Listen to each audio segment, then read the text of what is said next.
Over 20 million people are threatened by drought in the Horn of Africa, Nigeria, Yemen and South Sudan.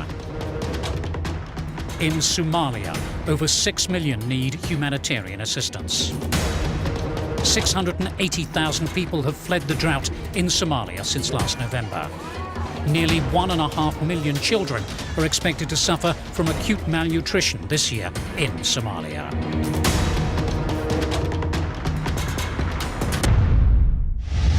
This is the fourth rainy season when there has been little or no rain in Somaliland.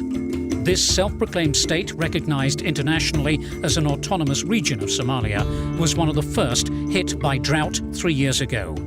Many livestock farmers in remote areas, like here in the village of Sheikh Awa, have lost up to 80% of their animals.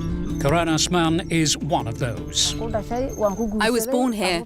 I've never seen a drought like this. I had 200 goats, and now I've 20 left. Karan is among the residents selected by the NGO Concern to receive a cash transfer she can use in the local shop. The project, financed by the European Humanitarian Aid Office, is helping 172 families of the 400 or so scattered around these mountains. I was given $112. It helps us to get by. I bought flour, oil, sugar and tea. Karan and the other beneficiaries get a mobile phone SIM card onto which the NGO has transferred money. The transaction takes place just outside the shop, the only place where most of the time there is a mobile network connection. The NGO Concern supports 92,000 families in Somalia with partial assistance from the EU. It's the first time these villagers have received any help since the drought began. To make sure it runs smoothly now and in the future, the distribution system is closely monitored. The main issue is that they feel that very few are selected among those who are affected. We have planned 3 transfers for them, so it's going to last them up to the month of June. But we obviously know that the situation won't have changed much because the rains are not looking good. So we know that they will still need support.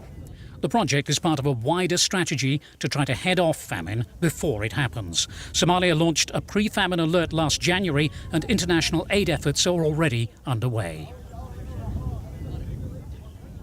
Heather, only 6 years ago, Somalia faced a famine that cost the lives of over 250,000 people.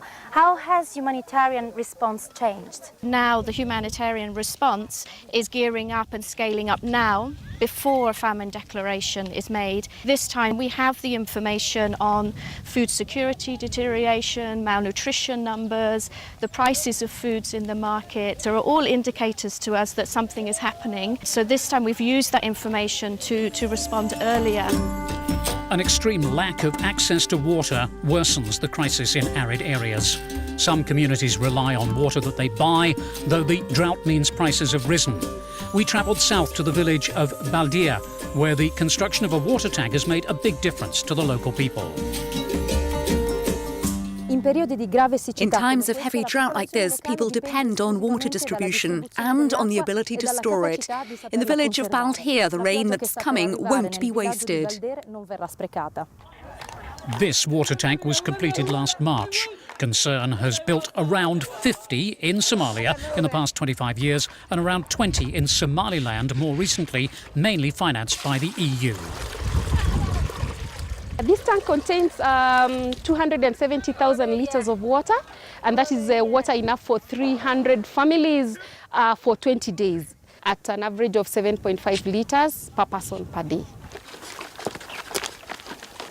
Before the tank was built, getting water required huge effort. Sometimes we went to Ober, which is 6 kilometres away in Ethiopia. When there were tensions between the two countries, the border was closed and we had to go 15 kilometres away. I went early in the morning and sometimes I didn't get back till 7 p.m. The NGOs say they'll need more money to help 5.5 million people by the end of the year in the whole of Somalia. The local people hope this rainy season will bring rain and a return to normal life.